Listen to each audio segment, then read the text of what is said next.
நண்பர்களுக்கு வணக்கம். சங்கம் வைத்து தமிழ் வளர்த்தவர்கள் பாண்டியர்கள் அப்படிங்கிறது நமக்கு தெரியும்.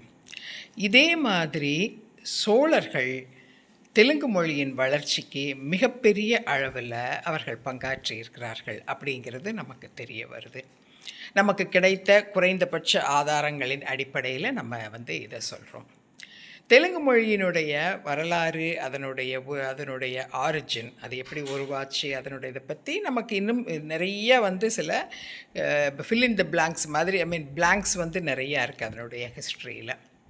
ஏன்னா நீண்ட காலமாக தெலுங்கு எழுத்து வடிவம் இல்லாமல் கல்லா நீள்மொழி அப்படிங்கிறதா தான் இருந்திருக்கு. அதுக்கு பேரே கல்லா நீள்மொழி. தொடர்ந்து தமிழ் பேசிக்கொண்டே இருந்த ஒரு சமூகம் அந்த தமிழோட சமஸ்கிருதத்தையும் கலந்து பேச ஆரம்பிக்குது. ஆனால் இந்த கலந்துபட்ட மொழிக்குன்னு ஒரு எழுத்து வடிவம் நிறையா காலமாக இல்லாமல் இருந்திருக்குது. 1000 வருடங்களுக்கு மேலாக இந்த இரண்டையும் கலந்து பேசியிருக்காங்க. தமிழையும் சமஸ்கிருதத்தையும் கலந்து பேசிகிட்டே வந்திருக்கிறாங்க. ஆனால் அதற்கு எழுத்து வடிவம் கிடையாது. ஆனால் எழுத்து வடிவம் அது இடையில் சின்ன சின்ன வார்த்தைகள், சின்ன சின்ன உருவங்களுக்கு இருந்ததற்கான அடையாளங்கள் இருக்குது. இப்போது 2400 வருடங்களுக்கு முன்னாலேயே ஆந்திராவில் பட்டிப்பொருளு அப்படிங்கிற ஒரு ஊரில் பொட்டிப்பொருள் ஊரில் தெலுங்கு எழுத்துக்களும், அதாவது வேர்ட்ஸு வார்த்தைகளும், அதற்கு உண்டான பழமொழியினுடைய அந்த எழுத்துக்களும் இருக்குது.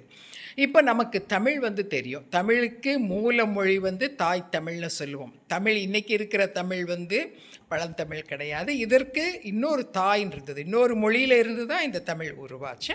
அந்த மொழியை நம்ம தாய் தமிழ்னு சொல்கிறோம். அந்த தாய் தமிழில் அது இங்கிலீஷில் புரோட்டோ டிராவிடியன் அப்படின்னு சொல்லுவாங்க. அந்த மொழியில் இருந்து தான் தெலுங்கும் அது நமக்கு உருவாச்சு. ஆனால் நம்ம எப்படி தமிழனுடைய தாய் தமிழ்னு சொல்கிறோமோ அதே மாதிரி தெலுங்குனுக்கும் அதே தாய் தான். ஆனால் அந்த தாய் அவங்க ஆதி தெலுங்கு அப்படின்னு அவங்க சொல்கிறாங்க.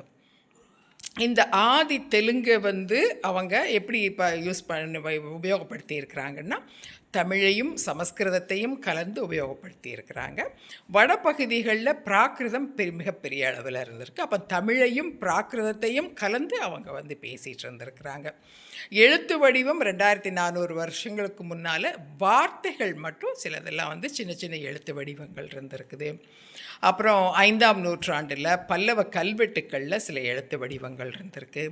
அதை விட முக்கியமாக இந்தோனேஷியாவில், மியான்மார் நம்ம சொல்கிற இந்த பர்மாவில், அங்கெல்லாம் கூட 4ஆம் நூற்றாண்டு 5ஆம் நூற்றாண்டுகள்லேயே அங்கே இருக்கிற கல்வெட்டுக்களில், அந்த இருக்கிற கல்வெட்டுன்னா இருக்கு, நான் பார்த்தே சொல்லிடுறேன். அங்கே இருக்கிற கல்வெட்டுக்கள்னால் இந்தோனேஷியாவில் சாருட்டியன் கல்வெட்டு அப்படின்னு, அப்புறம் யூப்பா கல்வெட்டு 4ஆம் நூற்றாண்டுலேயும் யூப்பா கல்வெட்டு, அரசர் மூலவர்மன் அப்படிங்கிற ஒரு அரசனுடைய ஒரு கல்வெட்டு, இதெல்லாம் தெலுங்கில் அதெல்லாம் இருக்கிறத பார்க்குறோம். பட் அது அந்த பழந்தெலுங்கு அப்படிங்கிற அந்த எழுத்து வடிவங்களில் அது எழுதப்பட்டிருக்குது அப்படின்னு நமக்கு தெரியுது.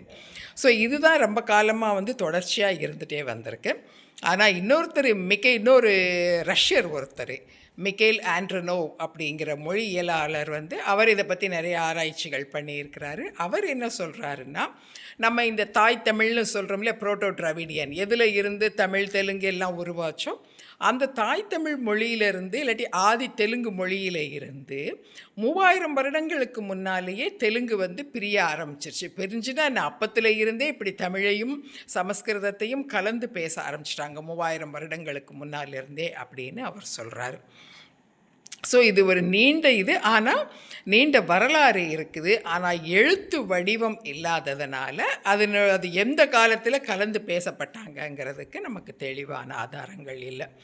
எழுத்து வடிவம்ங்கிறது இப்போ இந்தோனேஷியாவிலேயும் 4ஆம் நூற்றாண்டில் பார்க்குறோம், பல்லவர்கள் 5ஆம் நூற்றாண்டில் இருக்குது, ஆந்திராவில் பட்டிப்பொருளூரில் 2400 வருடங்களுக்கு முன்னாலேயே இருக்குது. ஸோ அதெல்லாம் இருக்குது. ஆனால் ஆதாரபூர்வமாக ஒரு நீண்ட ஒரு சென்டென்ஸ்னு சொல்கிறோம் இல்லையா, ஒரு வாக்கியமே தெலுங்கில் எழுத்துக்களோட ஒரு வாக்கியம் இருக்கிறதுங்கிறது வந்து கலமெல்லா கல்வெட்டு அப்படின்னு சொல்கிற ஒரு கல்வெட்டில் தான் அது கண்டுபிடிக்கப்பட்டது. அது தோராயமாக 575வது வருடத்தை சேர்ந்தது அப்படின்னு சொல்கிறாங்க. அந்த கல்வெட்டை வச்சு தான் வந்து அவங்க தெலுங்குக்கான செம்மொழிக்கும் அதை வாங்கினாங்க.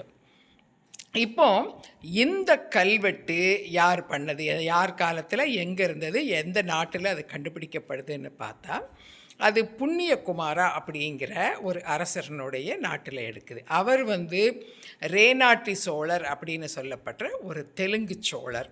அதாவது ராஜராஜ சோழனுடைய மூதாதையர். அவர் ராஜராஜ சோழனுடைய நேரடி மூதாதையர்.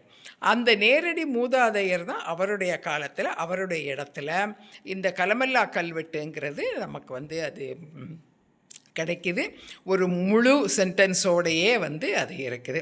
ஒரு கோயிலினுடைய தூணில் அந்த கல்வெட்டு வந்து செதுக்கப்பட்டிருக்குது. சிதிலமடைஞ்ச நிலையில் வந்து பின்னாலையில் அதை கண்டுபிடிக்கிறாங்க. 2 பக்கம் வந்து இருக்கிறது சரியாக தெரியாட்டாலும் பாக்கி 2 பக்கங்கள் அந்த தூணின் 2 பக்கங்களில் இருக்கிறது நல்லா தெளிவாக தெரியுது.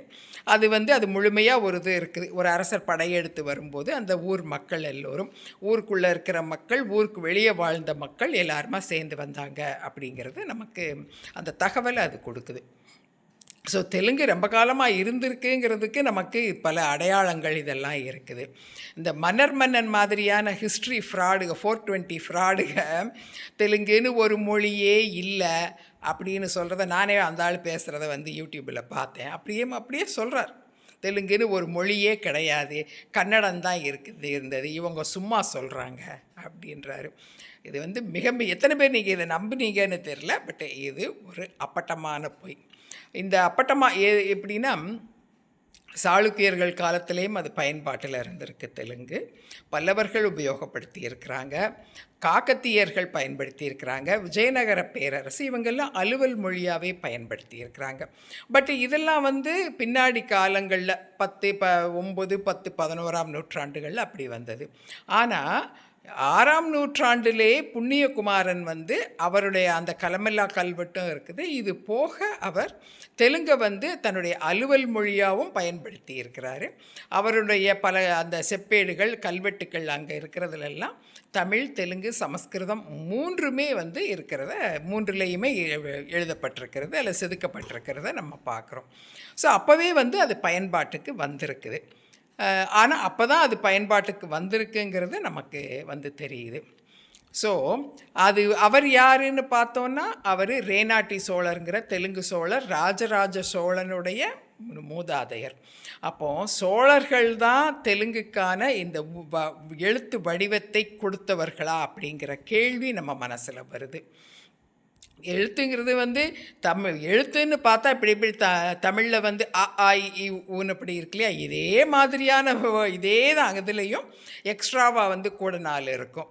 பழசில் நிறையா இருந்திருக்குது. ஆனால் இப்போ உபயோகத்தில்னு பார்த்தோன்னா ஒரு 16 உயிர் எழுத்து இருக்குது, 36 மெய் எழுத்து. இதுதான் பயன்பாட்டில் இருக்குது. ஆனால் இது நம்ம தமிழில் இருக்கிற அத்தனையும் இருக்குது, ப்ளஸ் சமஸ்கிருதத்தில் இருக்கிறதையும் சேர்த்து இருக்குது அப்படிங்கிறத நம்ம பார்க்குறோம். அப்போ தமிழைத்தான் இவர்கள் வந்து விரிவுபடுத்தி பெருசாக்கி இருக்கிறாங்கங்கிறதுல எந்த சந்தேகமும் இல்லை. அதே மாதிரி எழுத்து வடிவம் வந்து கொஞ்சம் மாறி இருக்குங்கிறது நமக்கு தெரியுது. ஆனால் இந்த மொழிப்பலகையை உருவாக்கியவர்கள் சோழர்களாகத்தான் இருக்க வேண்டும்ங்கிறது இருக்குது. ஏன்னா வேறு யாரும் செய்ததற்கான ஆதாரங்களும் இல்லை, யாரும் அதை அலுவல் மொழியாகவும் அதை பயன்படுத்தியதாக தெரியலை. அதெல்லாம் பின்னாளையில் தான் வருது. இவங்க காக்கத்தியர்கள், சாளுக்கியர்கள், பல்லவர்கள், பல்லவர்களும் பல்லவர்கள் வந்து அலுவல் மொழியாக பயன்படுத்தலை. சாளுக்கியர்களும் காக்கத்தியர்கள், விஜயநகர பேரரசு, அப்புறம் இன்னும் ஒரு இஸ்லாமிய அரசு கூட அது. அந்த இஸ்லாமிய அரசு வந்து அவங்களும் அதை பார்த்துக்கிறேன் நான். ஒரு இஸ்லாமிய அரசும் வந்து அதை வந்து அலுவல் மொழியாக வந்து பயன்படுத்தி இருக்கிறாங்க. யார்? குதுப் ஷாஹின் அப்படிங்கிற ஒரு அரசு, அதுவும் யூஸ் பண்ணியிருக்கிறாங்க. அதுக்கப்புறமா பின்னாடி காலங்களில் மதுரை நாயக்கர்கள், தஞ்சை நாயக்கர்கள் அப்படின்னு இவங்களும் அதை வந்து உபயோகப்படுத்தி இருக்கிறாங்க அப்படின்னு நமக்கு தெரியுது. சரி. ஆனால் இதிலிருந்து நமக்கு தெரியுறது என்னென்னா, இருக்கிற ஆதாரங்களை வச்சு பார்க்கும்போது தெலுங்குக்கான மொழி பலகையை உருவாக்கியவர்கள் சோழர்கள் அப்படிங்கிறதற்கான விஷயங்கள் ஆதாரங்கள் தான் நமக்கு தெரியுது. இதற்கு இன்னும் அதிகப்படியான இதற்குள்ளே இன்னும் எக்ஸ்ப்ளோர் பண்ணி பார்க்கணும். இதுக்கு இன்னும் we need more evidences and proof to establish this. இந்த வீடியோவை பார்க்குறவங்க, இதில் ஹிஸ்டாரியன்ஸ் நீங்கள் பார்த்தீங்கன்னாலும் சரி, இல்லை நீங்கள் பார்க்குறவங்களுக்கு யாராவது ஹிஸ்ட்ரியில் இன்ட்ரெஸ்ட் இருக்கிறவங்க, இல்லாட்டி ஹிஸ்ட்ரி ப்ரொஃபஸர்ஸ், ஹிஸ்ட்ரி ஸ்டூடெண்ட்ஸ், முக்கியமாக வந்து ஹிஸ்ட்ரி பிஹெச்டி பண்ணுறவங்க யாரும் தெரியும்னா, இல்லாட்டி ஸ்டூடெண்ட்ஸ் தெரியும்னா, இந்த இந்த இந்த இந்த விஷயத்தை அவங்களுக்கு எடுத்து சொல்லுங்கள். தெலுங்கு மொழி பலகையை உருவாக்கியவர்கள் சோழர்களாக இருக்கிறதுக்கான வாய்ப்புகள் தான் இருக்குது. இதற்குண்டான இன்னும் அதிகப்படியான ஆதாரங்களை திரட்டி தர சொல்லுங்கள். நம்ம வந்து இது நமக்கு ஒரு மிகப்பெரிய பெருமையான ஒரு விஷயம். சோழர்கள் தான் தெலுங்கை உருவாக்கினார்கள், அல்லது தெலுங்கு மொழி பலகையை உருவாக்கினார்கள்ங்கிறது இது வந்து ஒரு மிகப்பெரிய விஷயம். இந்த இந்த இந்த இந்த விஷயம் நான் சோழர்களுக்குன்னு எவ்வளவோ பெருமைகள்லாம் இருக்குது.